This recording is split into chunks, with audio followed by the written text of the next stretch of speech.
আসসালামু আলাইকুম। নন্দিত কথা সাহিত্যিক হুমায়ুন আহমেদের মিসির আলি সিরিজের বই হরতনিষ্কাপনের আজ দ্বিতীয় এবং শেষ পর্ব। আপনারা যারা প্রথম পর্বটি মিস করেছেন, প্রথম পর্বটি পেয়ে যাবেন মিসির আলি সিরিজ নামের প্লেলিস্টে।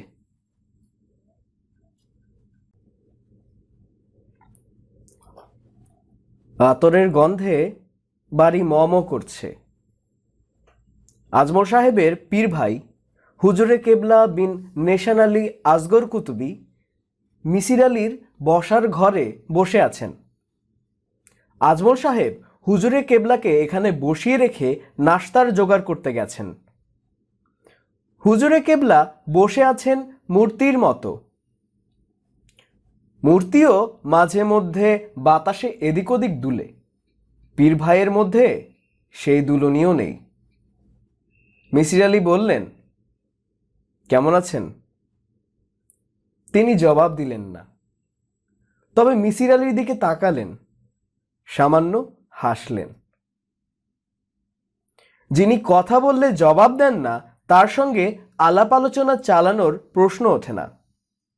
মিসির আলি চুপচাপ বসে রইলেন।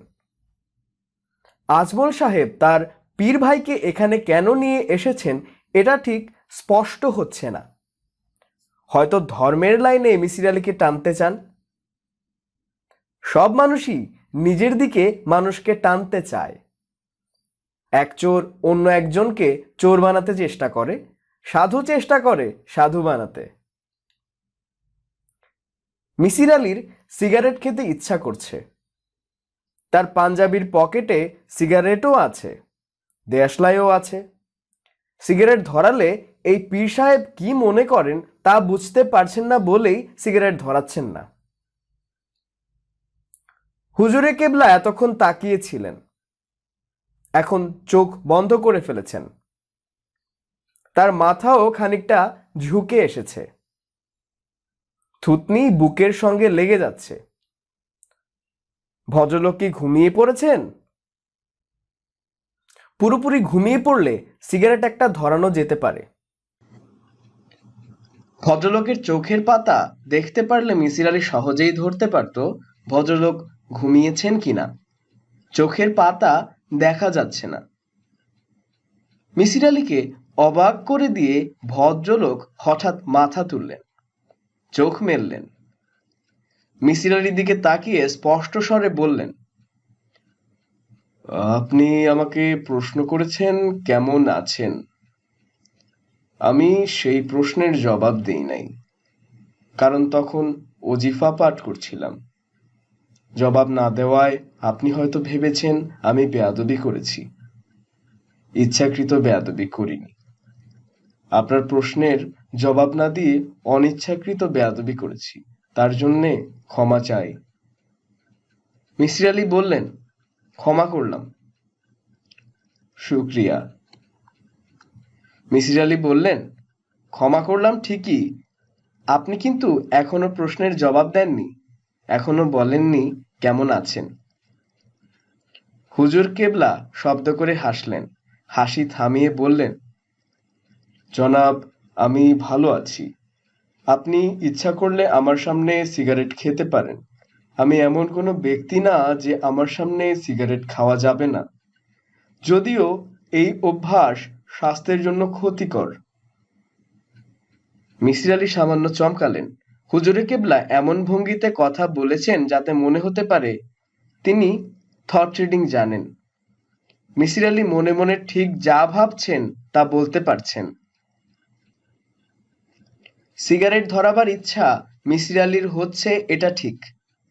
হুজুরে কেবলার জন্যে সিগারেট ধরাতে সংকোচ হচ্ছে এটাও ঠিক, কিন্তু ব্যাপারটা হুজুরে কেবলার জানার কথা না। মিসির আলি সিগারেট ধরালেন।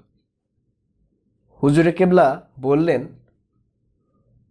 আপনাকে সিগারেট ধরাতে বলেছি, এতে আপনি সামান্য চমকেছেন বলে আমার মনে হলো। চমকানোর কিছু নেই। আপনার অ্যাস্ট্রেতে সিগারেট দেখে বুঝেছি আপনি সিগারেট খান। আপনার গা থেকেও সিগারেটের গন্ধ আসছিল। যারা সিগারেট খায় তারা যখন অস্বস্তিকর পরিবেশে পড়ে তখন তাদের সিগারেট ধরাতে ইচ্ছা করে। আমার সামনে আপনি বসে আছেন, আপনি আমাকে প্রশ্ন করছেন, আমি জবাব দিচ্ছি না। আপনি পড়েছেন অস্বস্তিকর পরিবেশে, কাজে আমি ধরে নিচ্ছি আপনার সিগারেট ধরাবার ইচ্ছা হচ্ছে। মিসির আলি এতক্ষণ ভদ্রলোকের দিকে ভালোভাবে তাকাননি। এবার তাকালেন। বয়স অল্প, 25-26, টকটকে গৌরবর্ণ, টানা টানা চোখ, সুরমা দিয়ে সেই চোখ আরো টানা হয়েছে। ঠোঁট টকটকে গোলাপি। পুরুষদের যে কোনো সৌন্দর্য প্রতিযোগিতায় তিনি অবশ্যই ফার্স্ট প্রাইজ কিংবা রানার্স আপ প্রাইজ নিয়ে নেবেন। মিসির আলি সাহেব, কি? আমি বুদ্ধি খাটিয়ে এরকম দু একটা কথা বলি। লোকে মনে করে আমার বিরাট আধ্যাত্মিক ক্ষমতা। কেউ চিন্তাও করে না আমার ক্ষমতাটা আধ্যাত্মিক নাও হতে পারে। আমি যতদূর শুনেছি আপনি একজন মানুষ সম্পর্কে অনেক কিছু বলতে পারেন। আপনি যখন বলেন তখন কিন্তু আপনার ক্ষমতাকে কেউ আধ্যাত্মিক ক্ষমতা ভাবে না। মিসির আলি বললেন, আমি যদি আপনার মতো লম্বা দাড়ি রাখি, চোখে সুরমা দেই, মাথায় পাগড়ি পরি, তখন আমার ক্ষমতাকেও লোকে ভাববে আধ্যাত্মিক ক্ষমতা। হুজুরে কেবলা বললেন, আমি মাঝে মাঝে ভবিষ্যৎবাণী করি, আমাকে করতে হয়। আমি যাকে যা বলি তাই নাকি সত্যি হয়। এই বিষয়ে আপনার মতামত কি? মিসির আলি বললেন, আপনি হয়তো নস্ট্রাডেমাস স্টাইলে ভবিষ্যৎবাণী করেন। সেটা কি? নস্ট্রাডেমাসের জন্ম ফরাসিতে 1503 সনে। তিনি অনেক ভবিষ্যৎবাণী করেছেন। তার ভবিষ্যৎবাণী নিয়ে সারা পৃথিবীতে খুব হইচই হচ্ছে, কারণ সবাই বলছে তিনি যা বলেছেন সব মিলে যাচ্ছে। আসলে কিন্তু তা না। তিনি ভবিষ্যৎবাণী করেছেন কবিতার আকারে, সরাসরি কখনো কিছু বলেননি। এই কারণে মনে হয় যা বলা হচ্ছে সবই মিলে যাচ্ছে। ভদ্রলোকের নাম কি বললেন? নস্ট্রাডেমাস। উনি অস্পষ্টভাবে কবিতায় ভবিষ্যৎবাণী করেছেন? জি। উদাহরণ দিতে পারবেন? উনি বলেছেন, An emperor will be born near Italy, who will cost the emperor very dearly. খুবই অস্পষ্ট কথা। এই এম্পায়ার নেপোলিয়ন হতে পারেন, আবার হিটলারও হতে পারেন, আবার অস্ট্রিয়ার রাজাও হতে পারেন। আপনি কি বলতে চাচ্ছেন? আমি বুঝেছি, তবে আমি কিন্তু অস্পষ্টভাবে কিছু বলি না। আমি যা বলি স্পষ্টভাবে বলি। আপনার সম্পর্কে একটা ভবিষ্যৎবাণী করব। মিসির আলি বিস্মিত হয়ে বললেন, করুন। পীর ভাই নির্বিকার ভঙ্গিতে অত্যন্ত স্পষ্ট স্বরে বললেন, আপনি দু একদিনের মধ্যে বিরাট বিপদে পড়তে যাচ্ছেন। এমন বিপদ যার কোনো পারাপার নাই। কি ধরনের বিপদ? জীবন সংশয় হয় এমন বিপদ। এর বেশি কিছু বলবো না। পীর ভাই উঠে দাঁড়ালেন। মিসির আলি তাকিয়ে আছেন। পীর ভাইয়ের মুখে হাসি, হাসির মধ্যে শিশুর ভঙ্গিমা আছে। শিশুরা কোনো একটা চালাকি করে বড়দের হারিয়ে দিলে এরকম করে হাসে। রাতে তিনি স্বপ্নে দেখলেন লম্বা এক মানুষ তার ঘরে ঢুকেছে। মানুষটা ঘরে ঢোকার সঙ্গে সঙ্গে আতরের গন্ধে ঘর ভর্তি হয়ে গেল। স্বপ্নের মধ্যেই মিসির আলি অস্বস্তি বোধ করছেন। স্বপ্ন হবে বর্ণ এবং গন্ধহীন, তাহলে তিনি গন্ধ পাচ্ছেন কেন? লম্বা মানুষটা তার দিকে তাকিয়ে বললেন, আসসালামু আলাইকুম।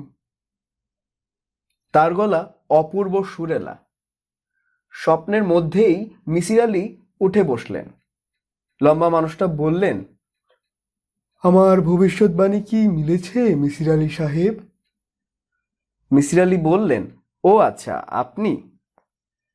লম্বা মানুষটা বললেন, কথার জবাব দিন, আমার ভবিষ্যৎবাণী কি মিলেছে?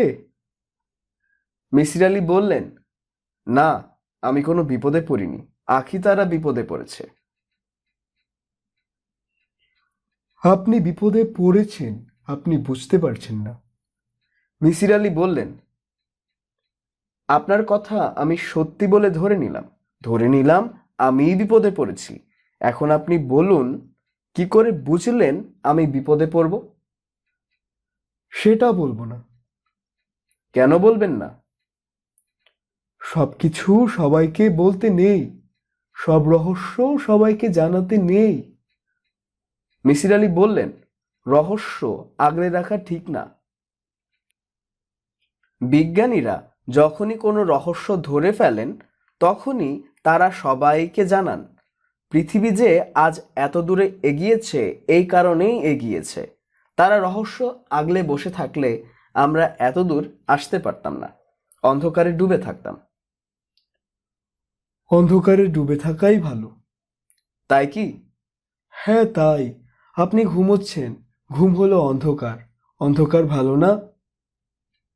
মিসির আলি জবাব দিলেন না, গাঢ় ঘুমে তলিয়ে গেলেন।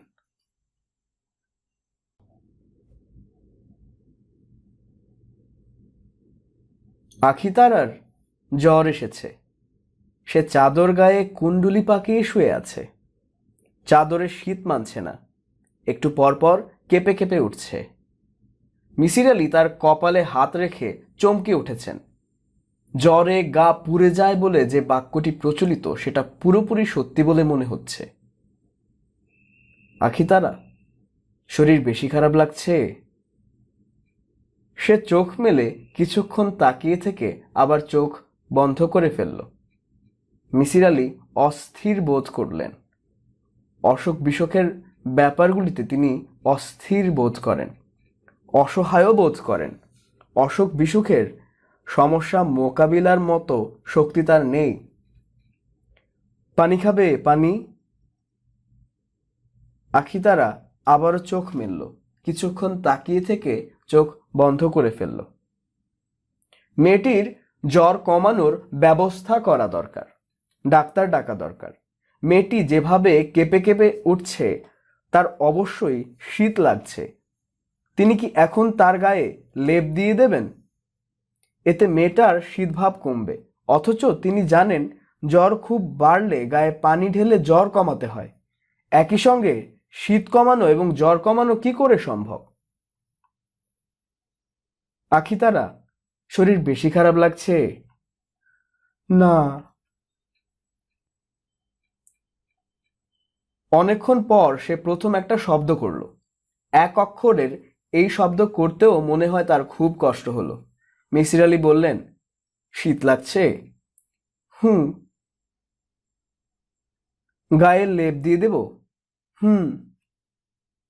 মিসির আলি কি করবেন বুঝতে পারছেন না। লেপ দিয়ে কি মেয়েটাকে ঢেকে দেবেন? শরীর তার প্রয়োজনের কথা জানাচ্ছে। এই প্রয়োজন কি মেটানো উচিত নয়? আমাদের যখন খিদে পায় শরীর সেটা জানান দেয়, তখন খাদ্য গ্রহণ করতে হয়। আখি তারার শরীর জানাচ্ছে তার শীত লাগছে, কাজেই তার শীত কমানোর ব্যবস্থা করাই তো যুক্তিযুক্ত।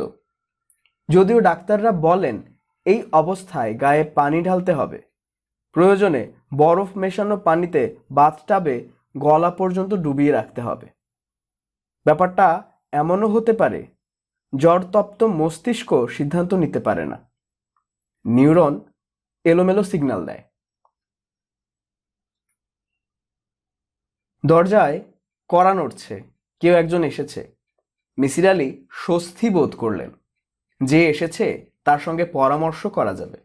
বিপদের সময় নিজের বুদ্ধির ওপর মানুষের আস্থা কমে যায়, সে অন্যের বুদ্ধির দিকে তাকিয়ে থাকে। কড়া নাড়ছিল মনসুর। মিসির আলি দরজা খুলতেই সে বলল, জ্বর কার? মিসির আলি বললেন, আমার একটা কাজের মেয়ে আছে, নাম আখি তারা, তার অসুখ। মিসির আলির একবারও মনে হলো না মনসুরের জানার কথা না জ্বর কার। প্রশ্নটা সে করল কিভাবে? মনসুর বলল, জ্বর কি বেশি? অনেক বেশি। কি করা যায় বলো তো? মনসুর বলল, আপনি অস্থির হবেন না, আমি ব্যবস্থা নিচ্ছি। মিসির আলি স্বস্তির সঙ্গে লক্ষ্য করলেন মনসুর ছেলেটা কাজের। সে অতি দ্রুত মাথায় পানি ঢালার ব্যবস্থা করল। পাঞ্জাবির পকেট থেকে এক পাতা প্যারাসিটামল বের করে 2টা ট্যাবলেট খাইয়ে দিল। মিসির আলি বললেন, তুমি ওষুধ পকেটে নিয়ে ঘোরো নাকি? মনসুর বলল, আমার মাথা ধরার রোগ আছে, যখন তখন মাথা ধরে, সঙ্গে ওষুধ রাখতে হয়। স্যার, আপনার ঘরে কি থার্মোমিটার আছে? না। যটা দেখা দরকার। আপনি মাথায় পানি ঢালতে থাকুন, আমি চট করে একটা থার্মোমিটার কিনে নিয়ে আসি। মনসুর ঘর থেকে বের হলো। কিছুক্ষণের মধ্যেই থার্মোমিটার নিয়ে ফিরে এলো। জ্বর মাপা হলো 105। কারোর জ্বর 105 হতে পারে তা মিসির আলির ধারণার মধ্যেও নেই। মেয়েটির মুখ ছাই বর্ণ হয়ে গেছে, চোখ লাল টকটক করছে। মিসির আলি বললেন, মনসুর, এখন আমাদের করণীয় কি? মনসুর বলল, আপনার করণীয় হলো চুপচাপ বসে থাকা, আমি বাকিটা দেখছি। সামান্য অসুখে এতটা নার্ভাস হতে আমি কাউকে দেখিনি। 105 জ্বর, এটা কি তুমি সামান্য বলছো? ভাইরাসের জ্বর ধুমধাম করে বাড়ে, বাচ্চারা সামাল দিতে পারে, বয়স্ক মানুষদের জন্য অসুবিধা হয়। স্যার, আপনি বসার ঘরে চুপচাপ বসে থাকুন, আমি যা করার করছি। তুমি কি করবে? আপনাকে প্রথমে কড়া করে 1 কাপ চা বানিয়ে খাবো, তারপর মেয়েটাকে নিয়ে বাথরুমে যাব, মাথায় 4-5 বালতি পানি ঢালবো। আমাকে চা খাওয়াতে হবে না, তুমি একজন ডাক্তার ডেকে আনো। সকালে কোনো ডাক্তার পাওয়া যায় না, ডাক্তাররা প্রাইভেট রুগী দেখতে শুরু করেন বিকেলে। আপনি দুশ্চিন্তা করবেন না, আমি আখিতারার জ্বর নামিয়ে দিচ্ছি। বিকেলে ডাক্তারের কাছে নিয়ে যাব, আপনি সিগারেট টানতে থাকুন, আমি এক ফাঁকে চা বানিয়ে দিয়ে যাব। মিসির আলি বসার ঘরে এসে সিগারেট ধরালেন। মেয়েটাকে বাথরুমে নেওয়া হয়েছে এবং তার মাথায় বালতি বালতি পানি ঢালা হচ্ছে। এক একবার পানি ঢালা হচ্ছে, মেয়েটা আর্তনাদের মতো করছে। মিসির আলি চমকে চমকে উঠছেন। স্যার, চা নিন। পানি ঢালার ফাঁকে ফাঁকে মনসুর চা বানিয়ে ফেলেছে। ছেলেটার কাজ করার ক্ষমতা আছে। মিসির আলি বললেন, জ্বর কি কিছু কমেছে? মনসুর বলল, এখনো থার্মোমিটার দিয়ে মাপিনি, তবে কিছু নিশ্চয়ই কমেছে। চায়ে চিনি টিনি সব ঠিক আছে কিনা দেখুন। মিসির আলি চায়ের কাপে চুমুক দিলেন। চিনি ঠিক আছে, যেরকম ঘন লিকার খেয়ে তিনি অভ্যস্ত সেই ঘনত্ব ঠিক আছে। মিসির আলি দ্বিতীয় সিগারেট ধরালেন। বাথরুমে পানি ঢালার শব্দ শুনতে শুনতে তিনি সিগারেট টানছেন। তার মাথায় কিছু প্রশ্ন চলে এসেছে। তিনি চাচ্ছেন না এই মুহূর্তে প্রশ্নগুলি আসুক, কিন্তু প্রশ্নগুলি আসছে। 1, মনসুরকে তিনি মেয়েটির নাম বলেননি, কিন্তু সে স্পষ্ট বলেছে, আমি আখিতারার জ্বর নামিয়ে দিচ্ছি। নামটা সে জানলো কিভাবে? 2, থার্মোমিটার আনার জন্য সে ছুটে ঘর থেকে বের হলো। থার্মোমিটার নিয়ে 2 মিনিটের মাথায় ফিরে এলো। আশপাশে কোনো ফার্মেসি নেই। ওষুধ যেমন তার পকেটে ছিল, থার্মোমিটারও কি পকেটে ছিল? অনেকেই ওষুধ সঙ্গে নিয়ে ঘোরে, পকেটে থার্মোমিটার নিয়ে কজন আর ঘুরে? তারপরেও ধরে নেওয়া যাক মনসুর অল্প কিছু অদ্ভুত মানুষদের মধ্যে একজন, যার স্বভাব পকেটে থার্মোমিটার নিয়ে ঘোরা। তাহলেও সমস্যা আছে। কেন সে বলল থার্মোমিটার কিনে নিয়ে আসি? সে বলতে পারতো আমার সঙ্গে থার্মোমিটার আছে। স্যার, আরেক কাপ চা খাবেন? মিসির আলি বললেন, না। মেয়েটার অবস্থা কি? অবস্থা ভালো না স্যার। ভালো না মানে? জ্বর নামেনি, হাসপাতাল ফেলে দিয়ে আসি। মিসির আলি কঠিন গলায় বললেন, হাসপাতালে ফেলে দিয়ে আসি মানে? এটা কেমন কথা? কথার কথা বলেছি স্যার, শিশু হাসপাতালে ভর্তি করিয়ে দেই। আমার জানাশোনা আছে, অসুবিধা হবে না। একটা বেবি ট্যাক্সি নিয়ে আসি, আপনি কি সঙ্গে যাবেন? অবশ্যই আমি সঙ্গে যাব। আপনি রেস্ট নিন, আমি ভর্তি করিয়ে আপনাকে খবর দিয়ে যাব, কোনো সমস্যা নেই। আমার রেস্টের চেয়ে মেয়েটির চিকিৎসা অনেক বেশি প্রয়োজন। তুমি সময় নষ্ট না করে ট্যাক্সি, বেবি ট্যাক্সি, কে আনবে আনো। মনসুর সিগারেট ধরালো।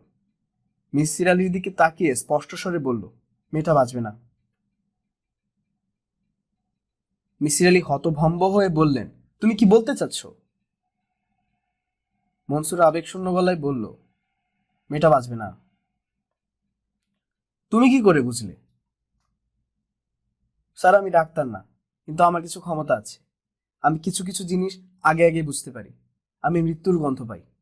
আপনাকে তো স্যার আগেও বলেছি আমার কিছু বিশেষ ক্ষমতা আছে। মৃত্যুর গন্ধ কেমন আপনাকে একটু ব্যাখ্যা করি।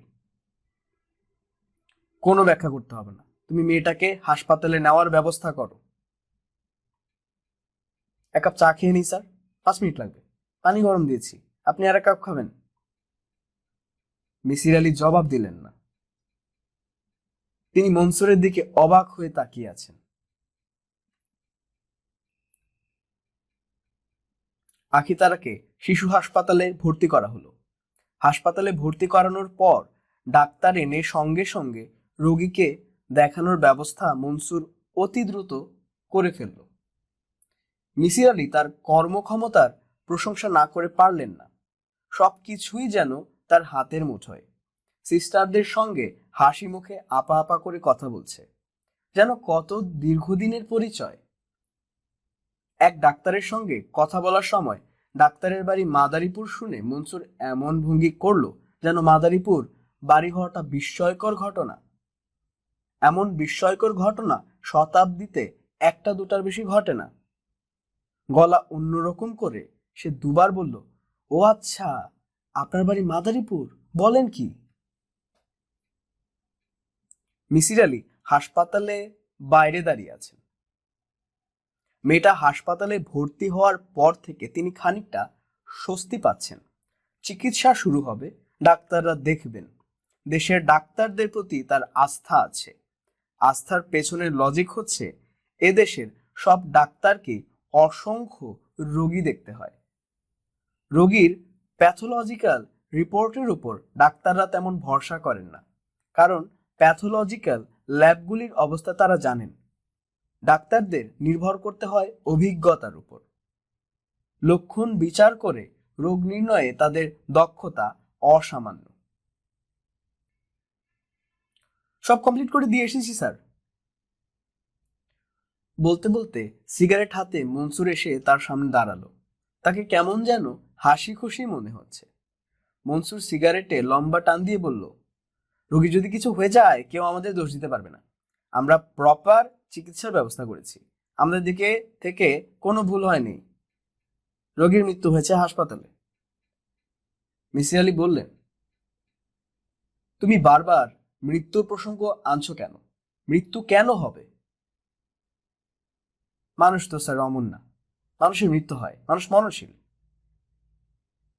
তোমার সঙ্গে আমার কিছু কথা আছে। বলুন। মিসির আলি বললেন, তুমি এত নিশ্চিত কিভাবে যে মেয়েটা মারা যাবে?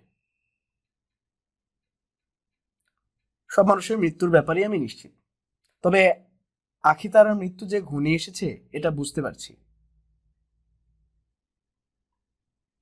আখিতারা মেয়েটাকে তুমি চিনতে? জি না, আমি চিনব কি করে? সে কাজ করে আপনার এখানে। মিসির আলি বললেন, চৌধুরী খালেকুজ্জামান মিয়া কি তোমার আসল নাম, নাকি এটাও ছদ্মনাম? চৌধুরী খালেকুজ্জামান মিয়া? হ্যাঁ, চৌধুরী খালেকুজ্জামান মিয়া। মনসুর সিগারেটে ঘন ঘন কয়েকটা টান দিয়ে সিগারেট ছুঁড়ে ফেলে সেই দিকে তাকিয়ে থেকে বলল, আমারই নাম আপনি কিভাবে জানলেন? মিসির আলি বললেন, এক একজনের পদ্ধতি এক এক রকম। তুমি একটা পদ্ধতিতে বের করেছো যে আখিতারা আজ রাতে মারা যাবে, আমি অন্য পদ্ধতিতে তোমার নাম ধাম পরিচয় বের করেছি। দুজনের পদ্ধতি দুরকম। আমার নাম ধাম পরিচয় বের করেছেন? হ্যাঁ, বের করেছি। আমার কথা কি তোমার বিশ্বাস হচ্ছে?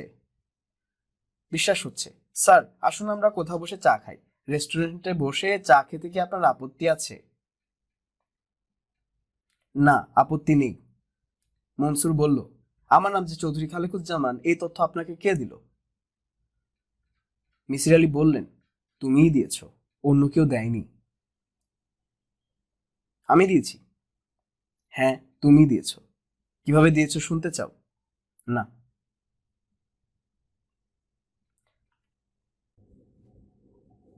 হাসপাতালের কাছাকাছি একটা চায়ের দোকানে দুজন ঢুকলো।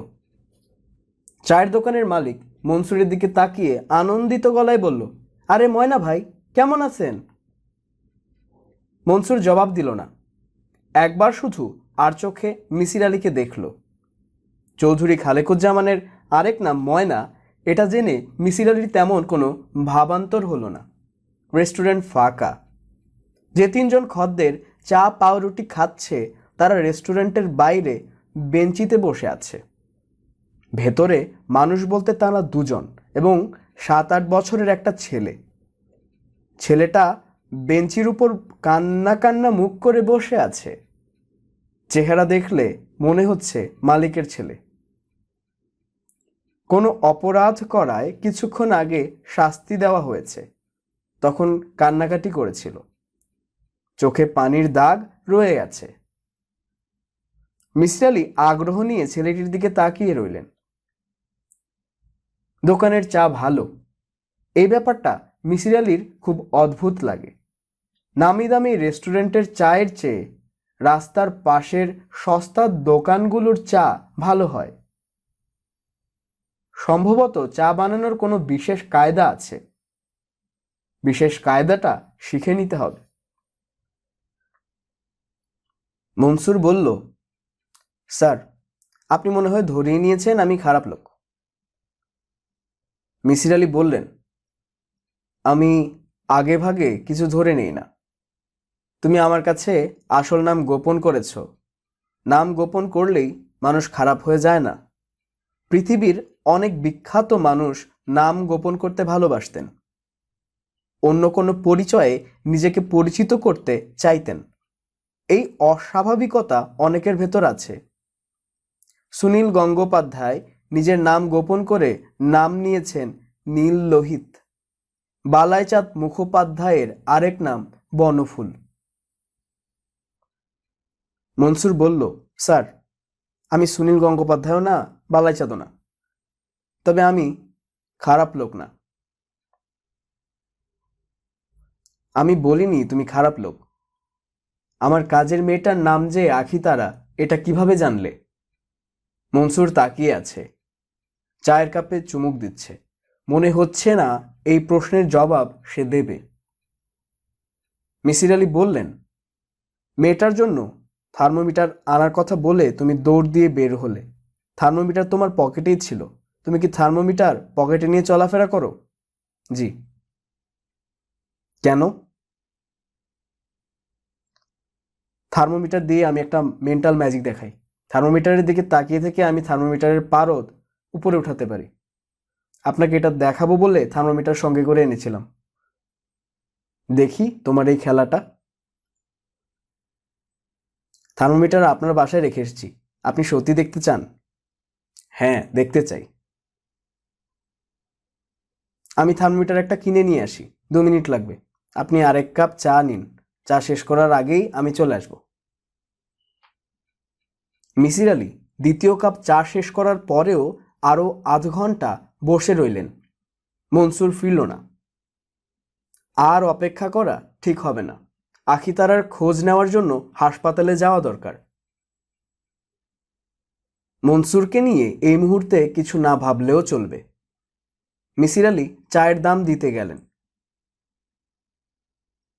রেস্টুরেন্টের মালিক খুবই অবাক হয়ে বলল, আপনি ময়না ভাইয়ের লোক, আপনার কাছ থেকে চায়ের দাম নিব, এইটা কেমন কথা? ময়না ভাই এই মানুষটার কাছে অতি গুরুত্বপূর্ণ ব্যক্তি। কেন গুরুত্বপূর্ণ কে জানে, জানতে ইচ্ছা করছে না। কোনো সমস্যা মাথার ভেতর ঘুরপাক খাক তা চাচ্ছেন না। তার নিজেরই শরীর খারাপ লাগছে। ঘুমে চোখ বন্ধ হয়ে আসছে। মনে হচ্ছে চায়ের দোকানের বেঞ্চিতে শুয়ে কিছুক্ষণ ঘুমিয়ে থাকলে ভালো হতো।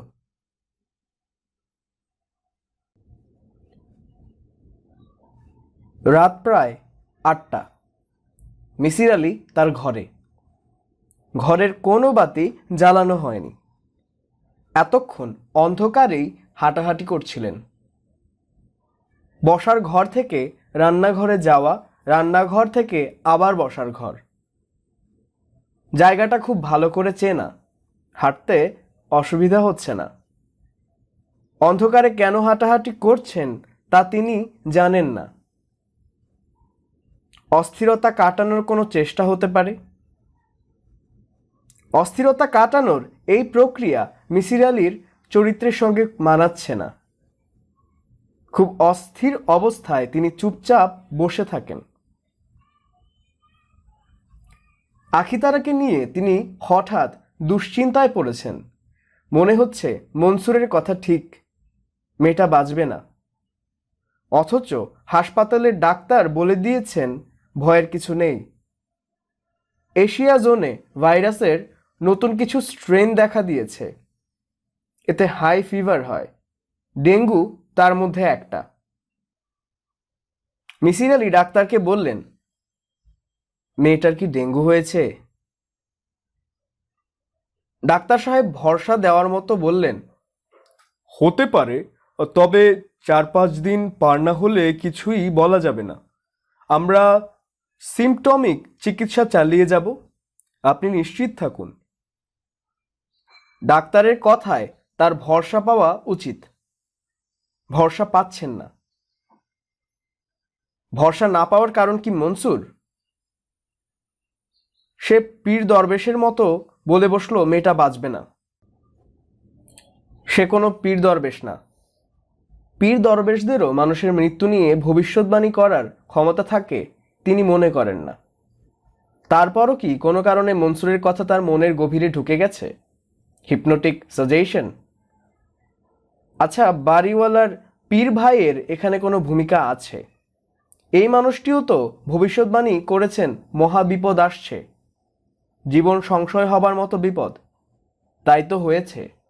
শুধু জীবন সংশয়টা তার না হয়ে আখিতারার হয়েছে। মিসির আলি হাঁটাহাঁটি বন্ধ করে খাটে উঠে বসলেন। এখনো বাতি জ্বালাতে ইচ্ছা করছে না। একটা ছোট্ট হিসাব মিলছে না। তিনি ঠিক করলেন ছোট্ট হিসাবটা না মেলা পর্যন্ত তিনি বাতি জ্বালাবেন না। হিসাব মেলানোর জন্য তিনি তাড়াহুড়ো করে হাসপাতাল থেকে ফিরেছেন। এখন মনে হচ্ছে ফেরা ঠিক হয়নি। হাসপাতালে মেয়েটার পাশে থাকা উচিত ছিল। মেয়েটার মা বাবা মেয়েটাকে হাসপাতালে ফেলে রেখে চলে আসতে পারতো না। তার বিছানার পাশে সারা রাত জেগে বসে থাকতো। বেচারি আখিতারা প্রবল জ্বরের ঘোরে আশপাশে অপরিচিত মানুষজন দেখবে, নার্স দেখবে, ডাক্তার দেখবে, কাউকেই সে চিনতে পারবে না। কি প্রচন্ড ভয় না সে পাবে। কি করে তিনি মেয়েটাকে ফেলে চলে এলেন? মিসির আলি ঠিক করলেন রাতের খাবার খেয়ে আবার হাসপাতালে ফিরে যাবেন, থাকবেন মেয়েটার পাশে। যতবার সে চোখ মেলবে ততবার তিনি বলবেন, ভয় পেও না, আমি আছি, ভালো হয়ে যাও। এক ধরনের হিপনোটিক সাজেশন দেওয়া হবে। মেয়েটা এই সাজেশনের মর্ম বুঝতে পারবে না, তাতে কোনো ক্ষতি নেই। আপনি ঘরে অন্ধকার করে বসে আছেন কেন? মিসির আলি চমকে উঠলেন। কে? কি আশ্চর্য, আমার গলা চিনতে পারছেন না? আমি রেবু। আপনার সুইচ বোর্ড কোন দিকে বলুন তো, আমি বাতি জ্বেলে দেই। মিসির আলি খাটে হেলান দিয়ে বসেছিলেন। তার হাতের কাছেই সুইচ বোর্ড। তিনি সুইচ টিপলেন। রেবু বলল, আপনার দরজা খোলা, ঘর অন্ধকার। আমি ভাবলাম চোর এসে দরজা খুলে সবকিছু নিয়ে গেছে। কি কি নিয়েছে তা দেখার জন্য এসেছিলাম। আপনি ঘর অন্ধকার করে বসেছিলেন কেন? আপনি কি বসে বসে ঘুমোচ্ছিলেন? মিসির আলি জবাব দিলেন না। জবাব দেবার কিছু নেই। তিনি কি বলবেন? না, আমি বসে বসে ঘুমোচ্ছিলাম না। রেবু বলল, আমি একবার পরীক্ষার হলে বসে ঘুমিয়ে পড়েছিলাম। জিওগ্রাফি ফাইনাল পরীক্ষার দিন। সারা রাত জেগে পড়েছি। হলে বসার পর লক্ষ্য করলাম এমন ঘুম ধরেছে চোখ মেলে রাখতে পারছি না। টেবিলে মাথা রেখে ঘুমিয়ে পড়লাম। ইনভিজিলেটর আমাকে ঘুম থেকে ডেকে তুললেন। সেই থেকে আমার নাম হয়ে গেল ঘুম রাবেয়া। আমাদের ক্লাসে দুজন রাবেয়া ছিল। একজন খুব নামাজ পড়তো, বোরকা পরে স্কুলে আসতো। তাকে সবাই ডাকতো তাপসী রাবেয়া। আমাকে ডাকতো ঘুম রাবেয়া। মিসির আলী বললেন, তোমার নাম রাবেয়া? হুম, রাবেয়া না, ঘুম রাবেয়া। তোমার নাম শেফালি না? তোমার ভালো নাম? না তো, আমি কি কখনো আপনাকে বলেছি আমার নাম শেফালি? তবে আপনার যদি আমাকে শেফালি রাখতে ভালো লাগে আপনি রাখতে পারেন, আমি রাগ করবো না। আপনার কোনো কিছুতেই আমি রাগ করব না। রেবুয়াত শাড়ি পরে আসেনি, সালোয়ার কামিজ পরেছে। পোশাকের জন্যই হয়তো তাকে কিশোরীদের মতো লাগছে। শাড়ি না পরার কারণে তার মধ্যে এখন তরুণী ভাব একেবারেই নেই। শাড়ি অদ্ভুত একটা পোশাক। ছেলেদের এমন কোনো পোশাক নেই যা পরলে একটা কিশোরকে যুবক মনে হবে। মিসির আলীর মনে হলো শাড়ি নিয়ে গবেষণা হওয়া দরকার। 12-13 হাত লম্বা একটা কাপড় কেন একজন কিশোরীকে তরুণী বানিয়ে দেবে? রেবু বলল, আপনি আমার দিকে এভাবে তাকিয়ে আছেন কেন? কিভাবে তাকিয়ে আছি? মনে হচ্ছে আপনি আমার কথা শুনে খুবই অবাক হচ্ছেন। তোমার ভালো নাম রাবেয়া, এটা শুনে অবাক হচ্ছি। কেন? মানুষের ভালো নাম রাবেয়া থাকতে পারে না? অবশ্যই পারে। তোমার নাম তো শুধু রাবেয়া না, তোমার নাম ঘুম রাবেয়া। আমি খুব মজা করে গল্প করতে পারি, তাই না? হুম। যার সঙ্গে আমার বিয়ে হবে সে আমার গল্প শুনে খুব মজা পাবে। আগে আরো মজা করে গল্প করতে পারতাম, অসুখের পর আগের মতো মজা করে গল্প করতে পারি না। আপনার তো খুব বুদ্ধি, বলুন তো কেন আগের মতো মজা করে গল্প করতে পারি না? বলতে পারছি না, তুমিই বলো। যখনই কারোর সঙ্গে গল্প করি তখনই মনে হয় সে বুঝে ফেলছে আমার মাথা পুরোপুরি ঠিক নেই। তখন সাবধান হয়ে যাই। সাবধান হয়ে কথা বললে কি আর গল্পের মধ্যে মজা থাকে? মিসির আলী বললেন, থাকে না। রেবু গলার স্বর নামিয়ে বলল, আপনি কি জানেন আপনার এখানে আসা আমার জন্য পুরোপুরি নিষেধ হয়ে গেছে? না, জানি না। আমার উপর সামরিক আইন জারি করা হয়েছে। মামা বলে দিয়েছে আর কোনো দিন যেন আপনার এখানে না আসি। নিষেধ অমান্য করে এসেছো, তোমার মামা তো রাগ করবেন। মামা জানতে পারলে তবেই না রাগ করবে। আজ বৃহস্পতিবার না? বৃহস্পতিবার কি? বৃহস্পতিবারে মামার পীর ভাই আসে। মামা সন্ধ্যার পর থেকে ছাদের ঘরে চলে যায়, জিকির করে। সারা রাত ছাদের ঘরে থাকে, নামে না। বলতে বলতে রেবু খিলখিল করে হেসে ফেলল। মিসির আলী বললেন, হাসছো কেন? রাবেয়া হাসি থামিয়ে গম্ভীর গলায় বলল, কারণটা আপনাকে বলবো না। আচ্ছা শুনুন, আপনার কি জ্বর? না। আমার মনে হয় আপনার জ্বর। জ্বর হলে আপনার খুব কষ্ট হয়, তাই না? সেবা করার কেউ নেই। অসুখ বিসুখ হলে সেবা পেতে খুব ভালো লাগে, ঠিক বলেছি না? মিসির আলী জবাব দিলেন না। মেয়েটির সঙ্গে এখন আর কথা বলতে ভালো লাগছে না। তাকে হাসপাতালে যেতে হবে। হঠাৎ করেই তার মনে হচ্ছে আখিতারার শরীর ভালো না, তার কোনো একটা সমস্যা হচ্ছে। মিসির আলী বললেন, রেবু, আমি এখন একটু বের হব। আচ্ছা, আমি চলে যাচ্ছি। আপনি কিন্তু আর কখনো দরজা খোলা রেখে ঘর অন্ধকার করে বসে থাকবেন না। রেবু চলে যাবার প্রায় সঙ্গে সঙ্গেই মিসির আলী বাতি নিভিয়ে দিলেন। ছোট্ট হিসাবটা এখনো মেলেনি। বাতি নেভানোর পর যদি মেলে? একটা উত্তর তার কাছে আছে। উত্তরটা গ্রহণযোগ্য না। গ্রহণযোগ্য না এমন উত্তরও অনেক সময় সঠিক হয়। রেবুকে জিজ্ঞেস করে উত্তরটা যাচাই করে নেওয়া যেত, কিন্তু রেবুর কথাবার্তায় তার সংশয় আছে। সে মানসিকভাবে সুস্থ না, তার কোনো কথাই গ্রহণযোগ্য না। মিসির আলি খাট থেকে নামলেন। তার শরীর খারাপ লাগছিল। শরীর খারাপের কারণ ধরতে পারছিলেন না। খাট থেকে নামার পর শরীর খারাপের কারণ ধরতে পারলেন।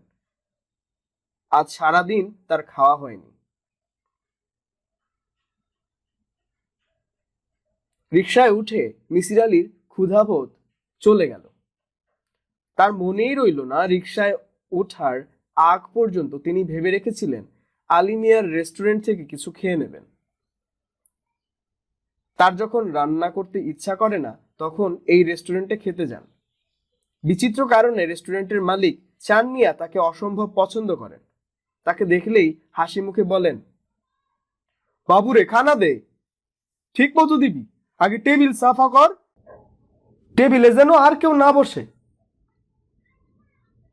চান মিয়া কেন তাকে বাবু ডাকে, কেনই বা তার জন্য এতটা ব্যস্ত হয় তা তিনি জানেন না, জিজ্ঞেসও করেননি।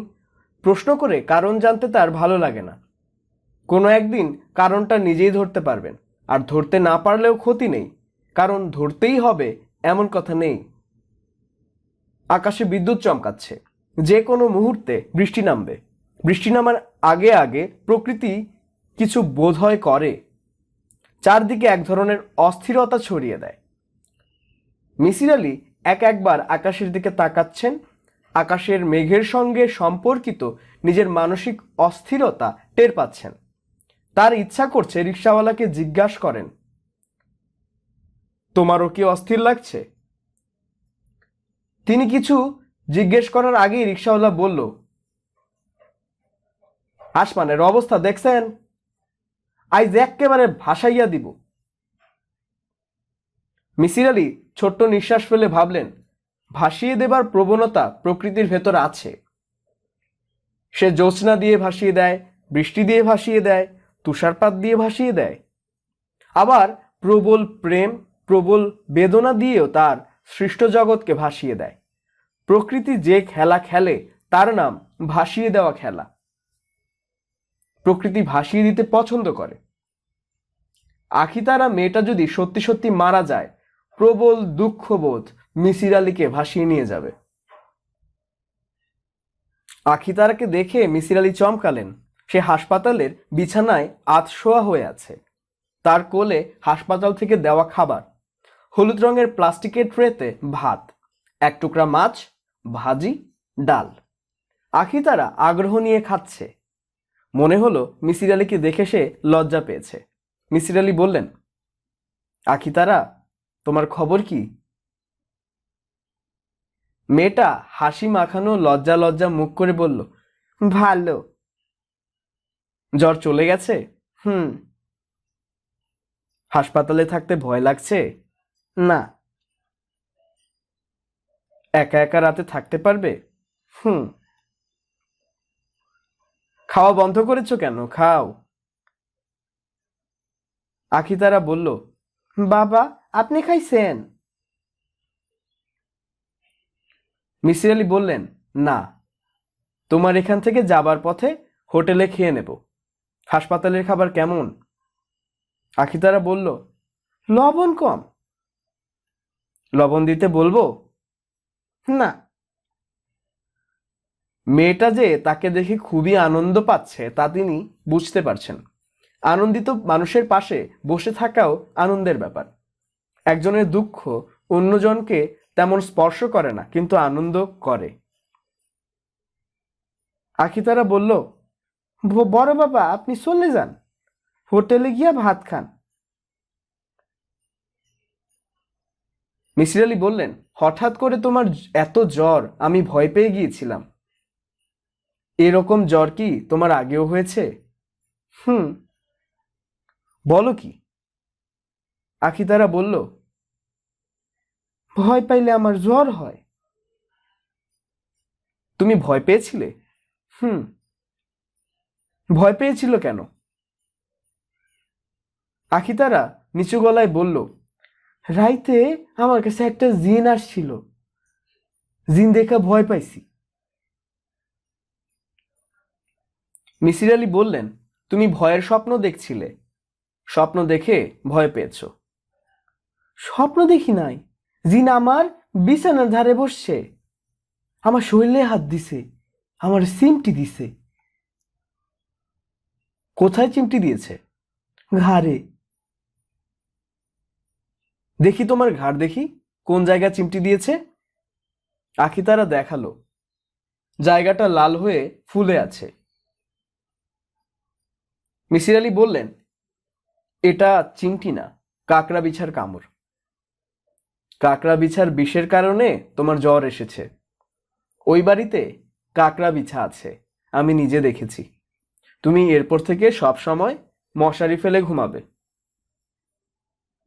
আখিতারা বলল, বিছানার ধারে জিন বসছিল, আমি দেখছি। মিসির আলী বললেন, আচ্ছা থাক, এই বিষয় নিয়ে আমরা পরে কথা বলবো। ডাক্তার তোমাকে কবে ছাড়ছে কিছু বলেছেন? কাল সকালে ছাড়বেন। আমি সকালে এসে তোমাকে নিয়ে যাব, ঠিক আছে? হুম। একা একা থাকতে পারবে তো? হুম। তোমার কি কিছু লাগবে? মৌলানা সাহেবের কাছ থেকে আমার একটা তাবিজ আইনা দিয়েন, তাবিজ থাকলে জিন আসবো না। মিসির আলী বললেন, আমি অবশ্যই তাবিজ নিয়ে আসব, তাবিজ ছাড়া আসবো না। আখিতারা হাসছে, সে খুবই আনন্দিত। বৃষ্টি শুরু হলো মিসির আলী বাসায় ফেরার পর। যত গর্জে তত বর্ষেনা টাইপ বৃষ্টি। তেমন কোনো ভাসিয়ে দেওয়া ধরনের বৃষ্টি না, ভ্যাপসা গরম ছিল। বৃষ্টিতে গরমটা কেটেছে, সামান্য শীত শীতও লাগছে। ঘুমের জন্য এ ধরনের বৃষ্টি মাখা রাত খুব ভালো। ঠান্ডা ঠান্ডা আবহাওয়ায় মাথার উপর ফ্যান ঘুরবে, গায়ে থাকবে পাতলা চাদর, হাতে বই।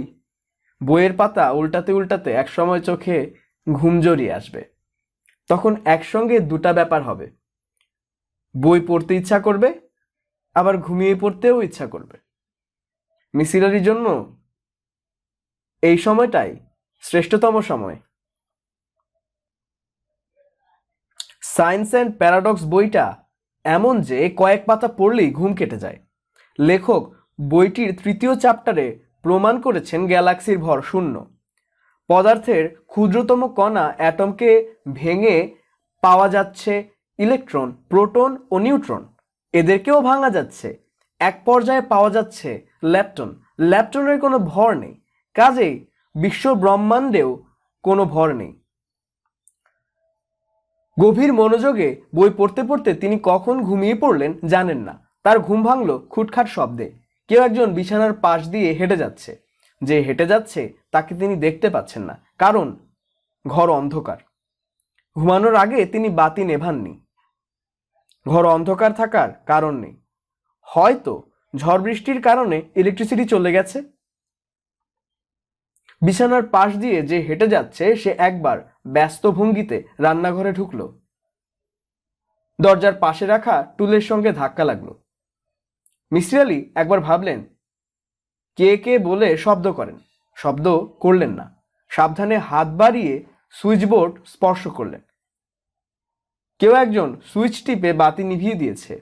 সেই কেউ একজনটা কে? চোর। যে ঘরে ঢুকেছে সে এখনো ঘরেই আছে। মিসির আলী ইচ্ছা করলেই বাতি জ্বালাতে পারেন, তিনি বাতি জ্বালালেন না। হঠাৎ করেই তার মনে হলো যে এখন ঘরে ঢুকে সাবধানে হাঁটছে আখিতারা। সে কি তাকিয়ে দেখেছে? তাকে দেখেই ভেবেছে জিন। যে ঘরে ঢুকেছে সে পুরুষ না রমণী? বাতি জ্বালিয়ে কে কে করে চিৎকার করার চেয়ে এই সমস্যাটা নিয়ে চিন্তা করা ভালো। ঘরে যে ঢুকেছে সে পুরুষ না রমণী তা অতি সহজেই বের করে ফেলা যায়। একটি রমণীর পায়ের স্টেপ ছোট, লম্বা রমণীও পুরুষদের মতো দীর্ঘ কদমে হাঁটে না। তাদের গায়ে থাকে প্রসাধন সামগ্রীর সুগন্ধ, চুলের তেলের গন্ধ, মুখে মাখা ক্রিমের গন্ধ। পুরুষদের গায়ে ঘামের গন্ধই প্রবল। রমণীরা হাতে চুড়ি পরে। অতি সাবধানে যে রমণী হাঁটবে তার হাতের চুড়িও কখনো না কখনো রিনঝিন করে উঠবে। রিনঝিন শব্দের সঙ্গে পুরুষ সম্পর্কিত না। আগন্তুক পুরুষ না রমণী তার মীমাংসা হবার আগে মিসির আলি ঘুমিয়ে পড়লেন। ঘুমের মধ্যে বিচিত্র স্বপ্ন দেখলেন।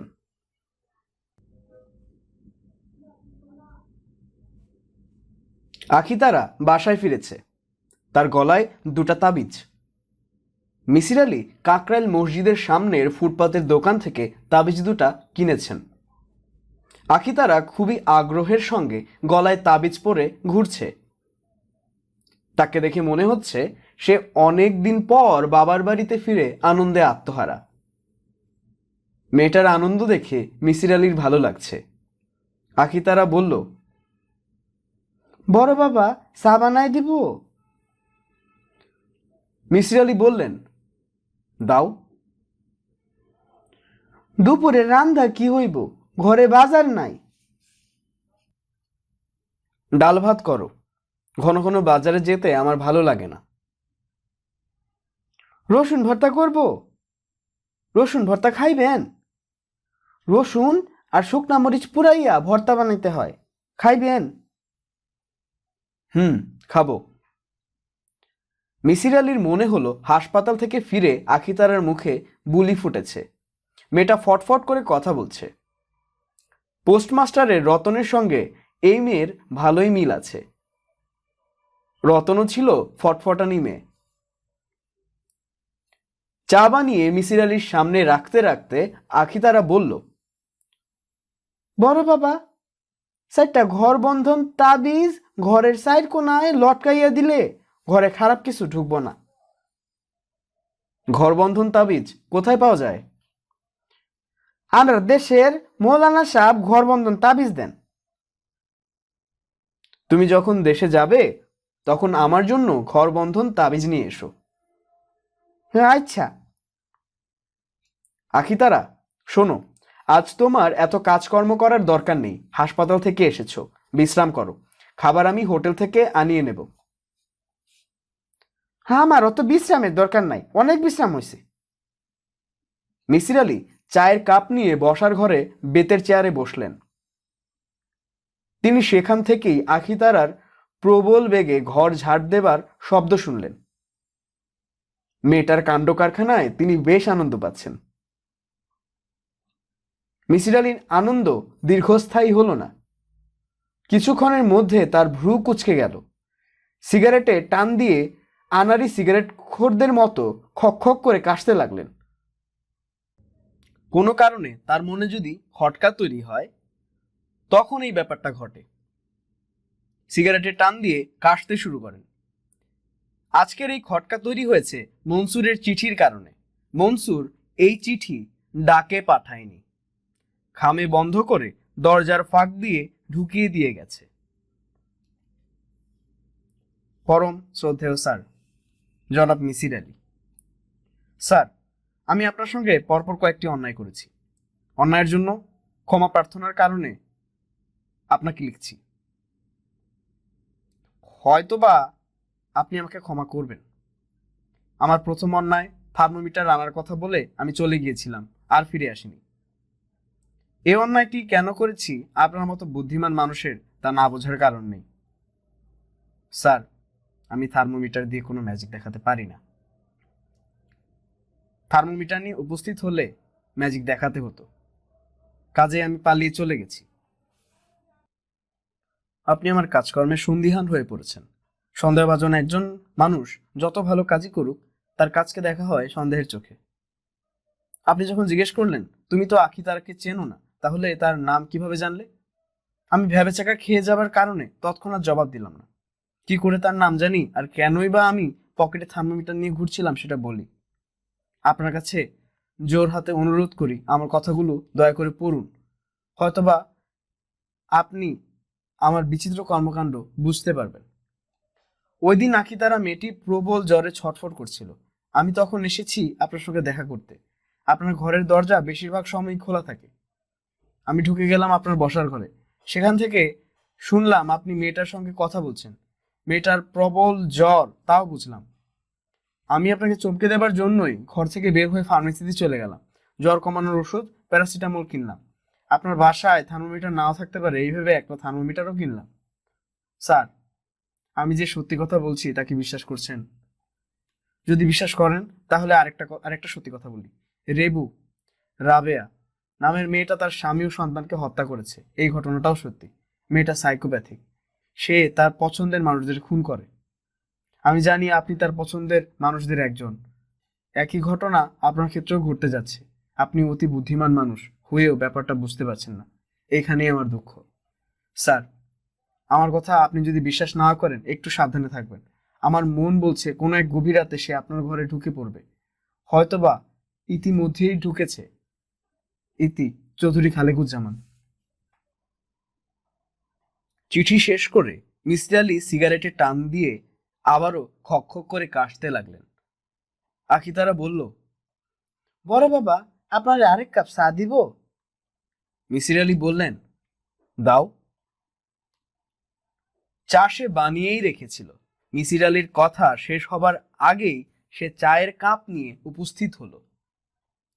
মিসির আলি কাপ হাতে বারান্দায় এসে দাঁড়ালেন। আজমল সাহেব ব্যাগ ভর্তি বাজার নিয়ে রিক্সা করে ফিরছিলেন। মিসির আলিকে দেখে বললেন, আপনার কাজের মেয়েটার কি হয়েছে? হাসপাতালে নাকি ভর্তি করিয়েছেন? ডেঙ্গু ফেঙ্গু নাকি? মিসির আলি বললেন, না, এখন সুস্থ, বাসায় নিয়ে এসেছি। এই এক যন্ত্রণা! 100 টাকা মাসের কাজের মেয়ে, তার চিকিৎসার পেছনে খরচ 500। আমার ঘরে তো অসুখ বিসুখ লেগেই আছে, এখন আবার একটার হয়েছে জন্ডিস। বড় বিপদে আছি। মিসির আলি বললেন, ব্যাগ ভর্তি বাজার, আজ কি কোনো উৎসব? আজমল সাহেব আনন্দিত গলায় বললেন, আপনি বুদ্ধিমান লোক, ঠিকই ধরে ফেলেছেন। রেবুকে আজ দেখতে আসবে। ছেলে সুইডেনে থাকে, ভালো কিছু করে বলে মনে হয় না, লেবার টাইপ। আমি মেয়ে পার করতে পারলেই খুশি। বিদেশে গিয়ে বাথরুমের গুমুত পরিষ্কার করলে করবে, আমার কি? আপনি আমার নিজের লোক, আপনাকে বলতে অসুবিধা নাই। ওর ইতিহাস ভালো না, শুনলে চমকে উঠবেন। যদি ভালোই ভালোই বিয়ে হয়ে যায়, রেবুকে বিদায় করতে পারি, তাহলে দুঃখের কথা বলবো। কাউকে বলতে ভালো লাগে না। বলতে ইচ্ছা না করলে বলবেন না। আপনাকে তো আমি বলতেই পারি। শুনুন ভাই, আজ রাতে আমাদের সঙ্গে খানা খাবেন। আমিন বাজার থেকে গরুর মাংস কিনেছি, খেলে বুঝবেন কি জিনিস। আসবেন কিন্তু মনে করে, আর একটু খাস দিলে দোয়া করবেন। আমার পীর ভাই বলেছেন এই বিয়ে হবে, উনি যা বলেন তাই হয়। উনি কিছু বলেছেন আর হয়নি তা কখনো হয় নাই। অতি কামেল লোক, উনার কথা মিথ্যা হবে না। বাকি আল্লাহ মালিক। আপনাকে এত চিন্তিত লাগছে কেন? এত চিন্তা করবেন না, সব আল্লাহর হাতে ছেড়ে দিয়ে বসে থাকেন। রাতে মনে করে খানা খেতে আসবেন। মিসির আলি বললেন, আজ বরং বাদ থাকুক, বাইরের লোকজন থাকবে, আমি আবার অপরিচিত মানুষদের সঙ্গে খেতে পারি না। আজমল সাহেব বললেন, আমারও একই প্রবলেম, আমিও পারি না। আপদরা বিদায় হলে আপনাকে খবর দিব, তারপর 2 ভাই মিলে খানা খাবো, এই আমার ফাইনাল কথা। আজমল সাহেব বাড়ির ভেতর ঢুকে গেলেন। মিসির আলি লক্ষ্য করলেন দোতলার বারান্দায় রেবু এসে দাঁড়িয়েছে। সে এক দৃষ্টিতে তার দিকে তাকিয়ে আছে। রেবুকে একটা প্রশ্ন করবেন বলে তিনি ভেবে রেখেছিলেন। তার সঙ্গে যখন দেখা হয় তখন আর প্রশ্নটা করা হয় না। আজ অবশ্যই প্রশ্নটা করতে হবে। প্রশ্নটা হিন্দি ছবি নিয়ে। মারামারির দৃশ্যে দেখা গেল নায়কের শার্টের একটা বোতাম নেই, কিন্তু মৃত্যু দৃশ্যে বোতামটা ঠিকই আছে। এর পেছনের রহস্যটা কি? রসুন ভর্তা জিনিসটা যে এত সুস্বাদু মিসির আলি কল্পনাও করেননি। তিনি শুধু রসুন ভর্তা দিয়েই 1 গামলা ভাত খেয়ে ফেললেন। আখিতারার দিকে তাকিয়ে বললেন, আজ থেকে আমি তোমার নাম দিলাম কুটুমিয়া। কুটুমিয়াকে? কুটুমিয়া একটা উপন্যাসের চরিত্র, তার মতো রান্না কেউ করতে পারে না। আখিতারা আনন্দে নুয়ে পড়ল। মিসির আলি বললেন, এখন তুমি আমাকে বলো তুমি যে রাতে জিনকে দেখলে সেই জিন কি করলো? চিমটি দিছে। দাঁড়িয়ে দাঁড়িয়ে চিমটি দিল না বসে চিমটি দিল? বসছে, তারপরে চিমটি দিছে। ভূত চিমটি দেয় আমি কোনোদিন শুনিনি, চিমটি দেয় মেয়েরা। আখিতারা গম্ভীর গলায় বলল, আমারে চিমটি দিছে জিনে। মিসির আলী বললেন, এখন তো আর চিমটি দিতে পারবে না, গলায় তাবিজ, ঠিক না? তোমার চৌকিটা আমি আমার ঘরে ঢুকিয়ে ফেলবো, জিন যদি আসে তুমি আমাকে ডাকবে। আনন্দে অভিভূত হয়ে আখিতারা ডান দিকে ঘাড় কাত করলো। মিসির আলীর মনে হলো বাচ্চা এই মেয়েটির জীবনে যে কটি আনন্দময় ঘটনা ঘটেছে, আজকের এই সিদ্ধান্ত তার একটি। আখিতারা, জি? মন দিয়ে শোনো, ভবিষ্যতে তুমি যতবার রান্না করবে একটা আইটেম যেন অবশ্যই থাকে, রসুন ভর্তা। আখিতারা আবারও ঘাড় কাত করলো। তার এতই আনন্দ হচ্ছে যে কেঁদে ফেলতে ইচ্ছা করছে। সে কিছুতেই বুঝতে পারছেন না একটা মানুষ এত ভালো হয় কিভাবে। সামান্য কিছু মন্দ তো মানুষের মধ্যে থাকতে হবে, যদি না থাকে তাহলে মানুষ আর ফেরেশতায় তফাৎ কি? আখিতারা, জি? তুমি লেখাপড়া জানো? না। লেখাপড়া শিখতে হবে, রসুন ভর্তা বানালে হবে না, আমি তোমাকে স্কুলে ভর্তি করিয়ে দেব। আখিতারা ঘাড় কাত করলো। এইবার সে আর চোখের পানি আটকাতে পারল না, তার চোখ দিয়ে পানি পড়তে লাগলো। মিসির আলী তাকিয়ে দেখলেন, কিছু বললেন না। তিনি চাচ্ছেন মেয়েটা আরো কাঁদুক, আনন্দের কান্না দেখতে তার বড় ভালো লাগে। আখিতারা, জি? খাওয়া শেষ করে আমার মাথায় তেল দিয়ে দাও, তুমি আমার অভ্যাস খারাপ করে দিয়েছ। রসুন ভর্তা দিয়ে যে খাওয়া খেয়েছি আজ দুপুরে, না ঘুমালে চলবে না। আজ আমি মরার মতো ঘুমাবো।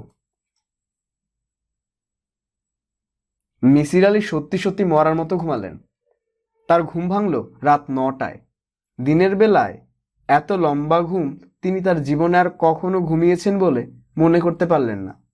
মৃত্যুর কাছাকাছি ঘুম, শান্তি এবং তৃপ্তির ঘুম। সবকিছুরই কারণ আছে। তৃপ্তিময় দীর্ঘ ঘুমেরও নিশ্চয়ই কারণ আছে। সব সময় কারণ খুঁজতে ভালো লাগে না। তিনি হাত মুখ ধুতে গেলেন। রাতে আজমল সাহেবের বাড়িতে খেতে যেতে হবে। আখিতারাকে সঙ্গে নিয়ে যাবেন। মেয়েটাকে অবশ্যই একা রেখে যাওয়া যাবে না।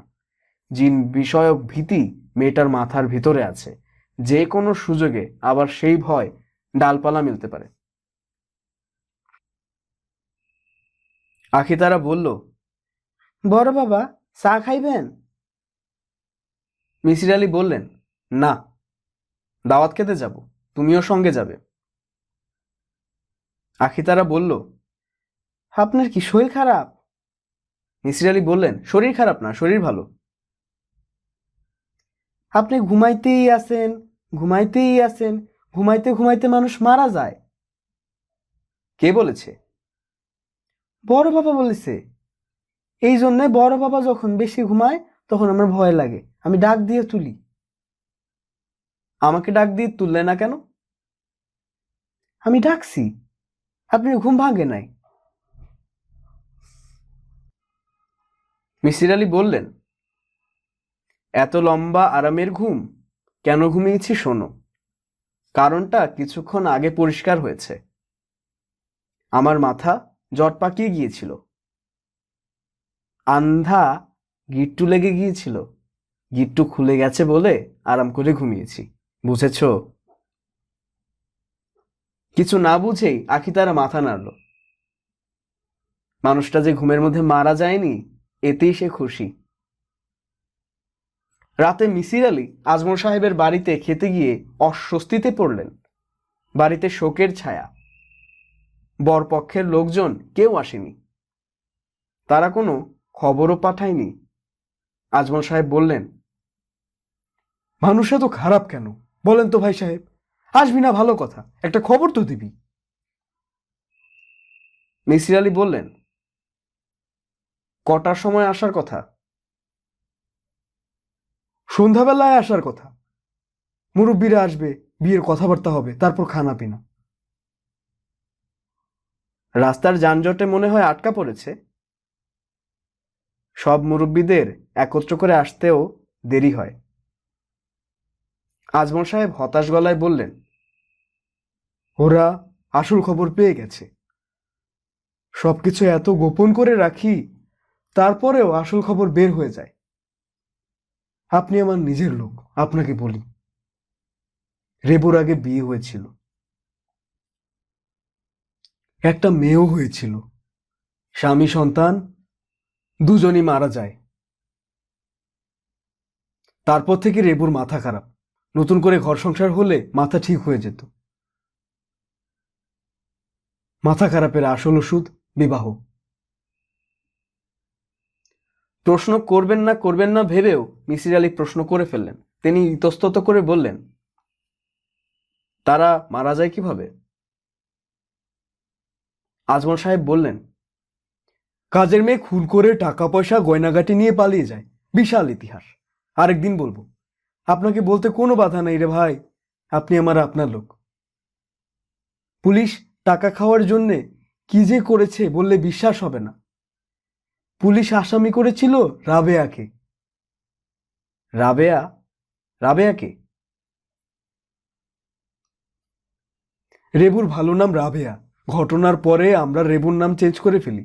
তার নাম দেয় শেফালি, ডাকনাম শেফু। মেয়েটার বিয়ে তো দিতে হবে, আগের নামধাম রাখার কোনো যুক্তি আছে? আপনিই বলেন। মিসির আলী কিছু বললেন না, ছোট্ট করে নিঃশ্বাস ফেললেন। আজমল সাহেব মিসির আলীর দিকে এগিয়ে এসে গলা নিচু করে বললেন,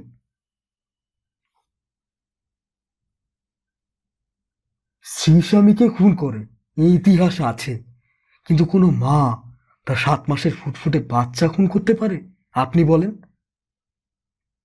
আপনি তো বোকা না। খারাপ কথা বলে ফেলেছি ভাই, কিছু মনে করবেন না। আমি কিছু মনে করিনি। আজমল সাহেব বললেন, তোরা পারলে যে কাজের মেয়ে খুন করে পালিয়েছে তাকে ধরে আন, তা না উল্টাপাল্টা জেরা। রেবুর মাথাটাই খারাপ করে দিল। মামলা থেকে রেবুকে বের করে আনতে কত টাকা গেছে বলুন তো, দেখি আপনার অনুমান। বলতে পারছি না। মামলা মুকদ্দমা বিষয়ে আমার অনুমান খুবই খারাপ। 4,21,000। থানা স্টাফ নিয়েছে 2 লাখ, আর এসপি সাহেবকে দিয়েছি 2 লাখ। মিসির আলী বললেন, 21,000 টাকার হিসাবটা কি? পত্রিকাওয়ালাদের দিতে হয়েছে, উল্টাপাল্টা খবর ছেপে দিলে মুশকিল না? ভাই সাহেব, আপনার কি খিদা লেগেছে? খানা দিতে বলি? মিসির আলী বললেন, আর একটু অপেক্ষা করি। আজমল সাহেব বললেন, একবার ইচ্ছা করে আমিই গলা টিপে মেয়েটিকে শেষ করে দিই, যন্ত্রণা শেষ হোক। কোনো লাভ নেই, শহরের বাচ্চারা আসবে না। রেবু মেয়েটা কি কপাল নিয়ে এসেছে, ঝাড়ুমারি কপালে। নিচে গাড়ির শব্দ পাওয়া যাচ্ছে। একটা না, বেশ কয়েকটা গাড়ি। মিসির আলী বললেন, আমার ধারণা বরপক্ষের লোকজন চলে এসেছে। আপনার পীর ভাইয়ের কথা সত্যিই হয়েছে। আজ রেবুর বিয়ে।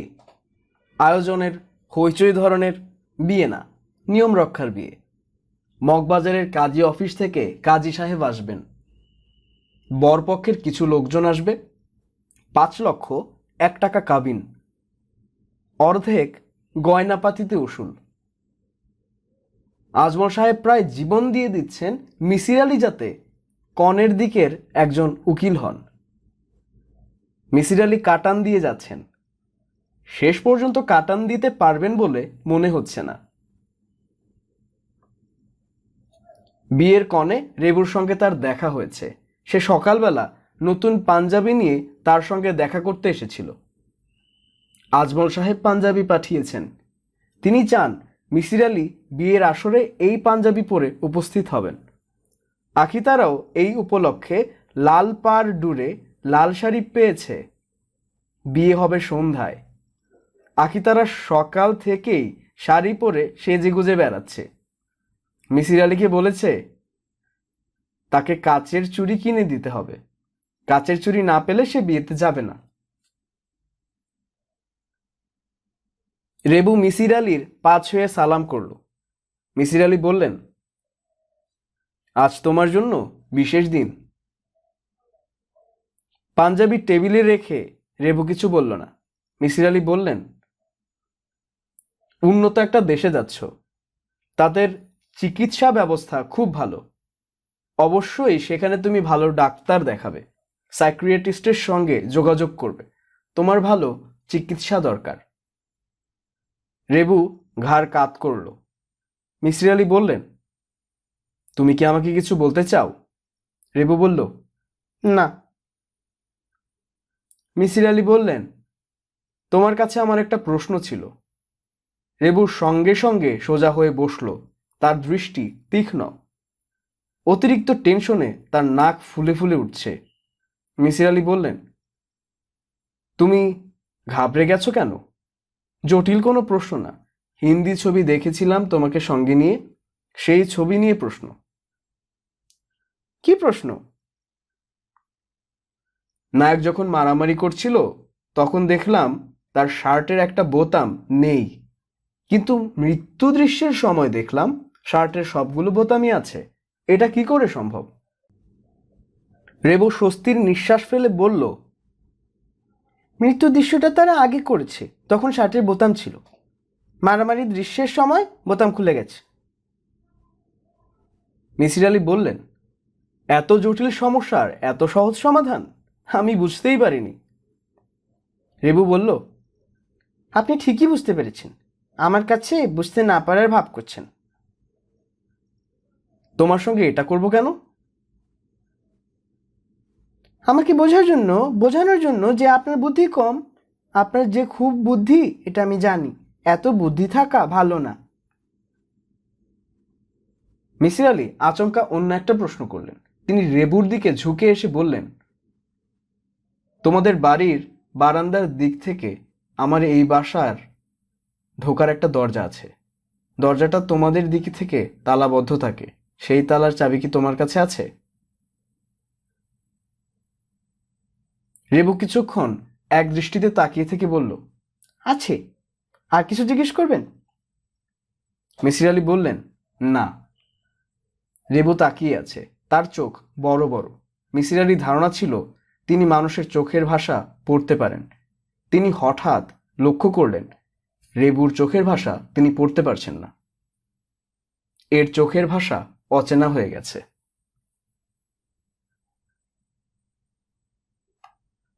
রাত 9টা বাজে। আজমল সাহেব 2বার মিসির আলীকে নিয়ে যাওয়ার জন্য লোক পাঠিয়েছেন।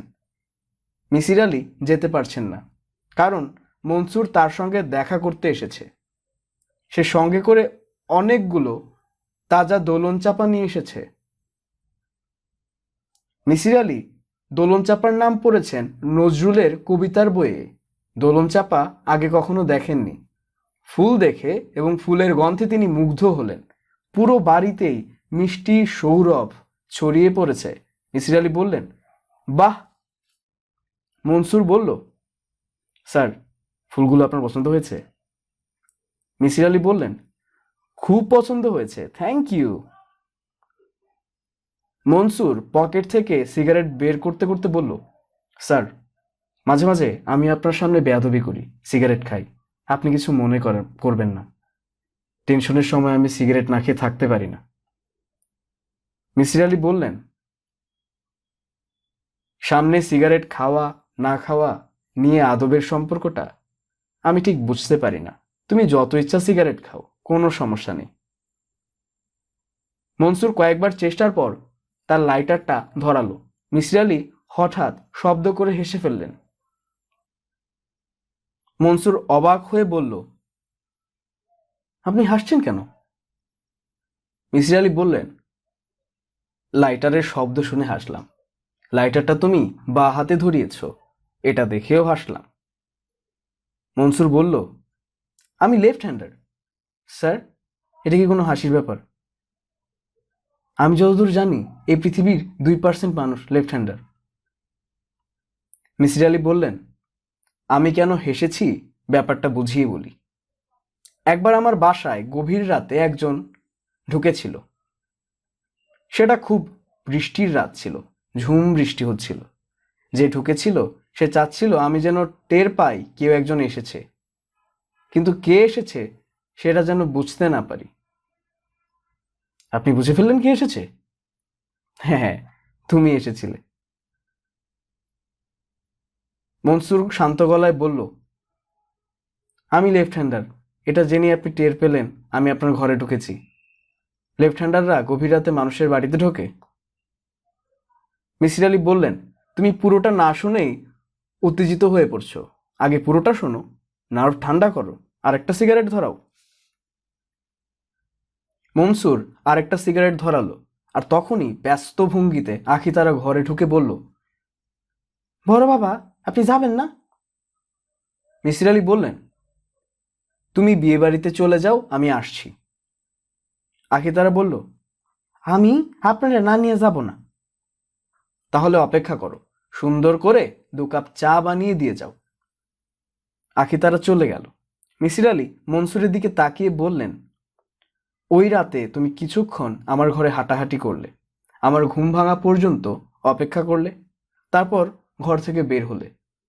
যতক্ষণ ঘরে ছিলে ততক্ষণ টেনশনে তোমার স্নায়ু আড়ষ্ট ছিল। স্মোকাররা টেনশন কমাতে সিগারেট টানে। ঘর থেকে বের হয়েই তুমি সিগারেট ধরালে। বাইরে বৃষ্টি হচ্ছিল বলেই পুরো সিগারেটটা তুমি আমার বাসার বারান্দায় দাঁড়িয়ে শেষ করলে। সিগারেটের গন্ধে আমি তোমাকে চিনলাম না। তোমাকে চিনলাম লাইটারের শব্দে। তোমার লাইটারের শব্দ আমি চিনি। মনসুর চুপ করে আছে। সে এখন আর সিগারেটে টান দিচ্ছে না, তবে তাকিয়ে আছে সিগারেটের ধোঁয়ার দিকে। মিসির আলি বললেন, তুমি লেফট হ্যান্ডার, এটাও কিন্তু একটা ইন্টারেস্টিং কোইন্সিডেন্স।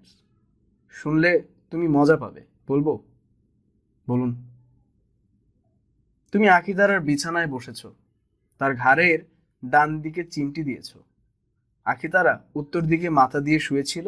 এই অবস্থায় তার ঘাড়ের ডান দিকে একজন লেফট হ্যান্ডার চিমটি দেবে, রাইট হ্যান্ডার চিমটি দেবে ঘাড়ের বাঁ দিকে। ব্যাপারটা বুঝতে না পারলে আমি একটা কাজ করি, আকিতারাকে বিছানায় শুইয়ে তার পাশে বসে দেখাই কেন একজন ঘাড়ের বাঁ দিকে চিমটি দেবে, আরেকজন দেবে ডান দিকে। দেখাবো? মনসুর শান্ত গলায় বলল, দেখাতে হবে না। আপনি কি বলছেন আমি বুঝতে পারছি। আকিতারা চা নিয়ে ঢুকেছে। মনসুর সহজভাবেই চায়ের কাপে চুমুক দিল। মিসির আলি বললেন, মনসুর শোনো, লজিক হচ্ছে সিঁড়ির মতো। লজিকের একটি সিঁড়িতে পা দিলে অন্য সিঁড়ি দেখা যায়।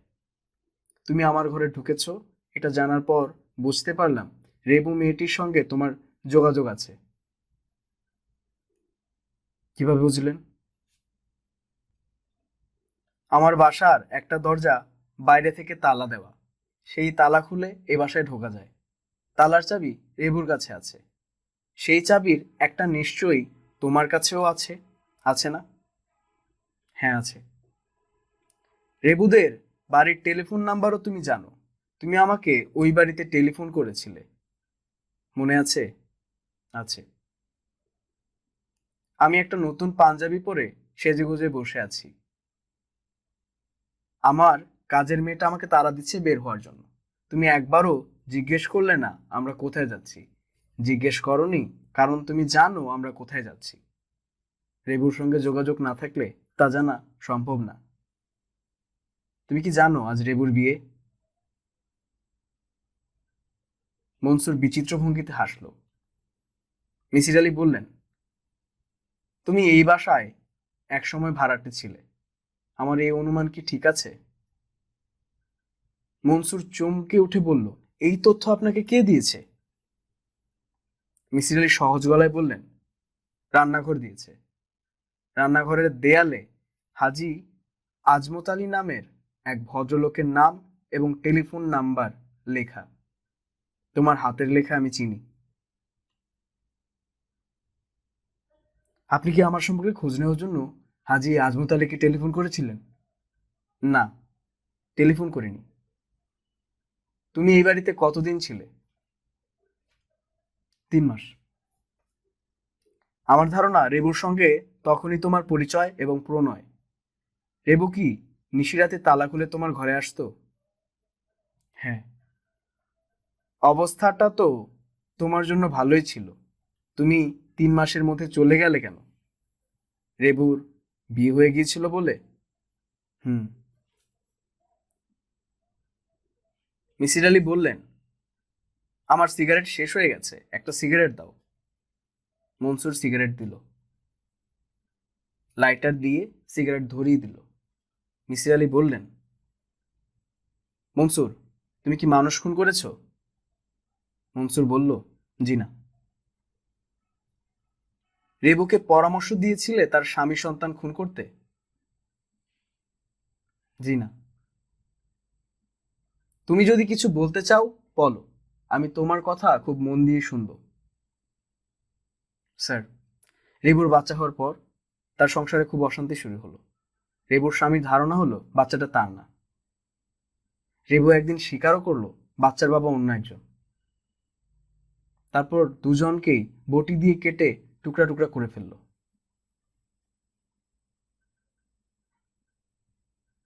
তুমি আমার ঘরে কেন আসতে?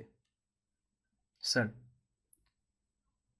আমি আপনাকে ভয় দেখিয়ে এই বাসা থেকে সরিয়ে দিতে চাচ্ছিলাম, কারণ রেবু প্রায়ই বলতো সে আপনাকে খুন করতে চায়। সে অসুস্থ একটা মেয়ে, ভয়ঙ্কর অসুস্থ। আপনাকে এই কথাটাই বারবার বলার চেষ্টা করেছি। আপনার বেঁচে থাকা আমার জন্য দরকার। কেন?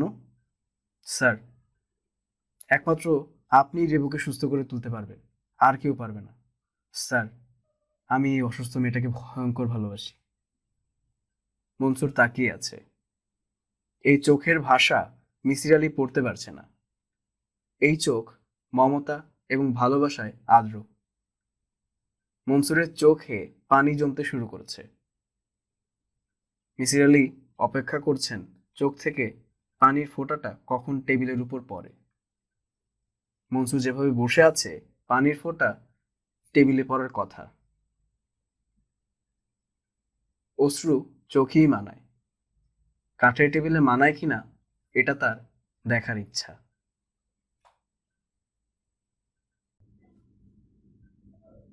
আপনারা এতক্ষণ শুনছিলেন হর্ত নিষ্কাপনের দ্বিতীয় এবং শেষ পর্ব।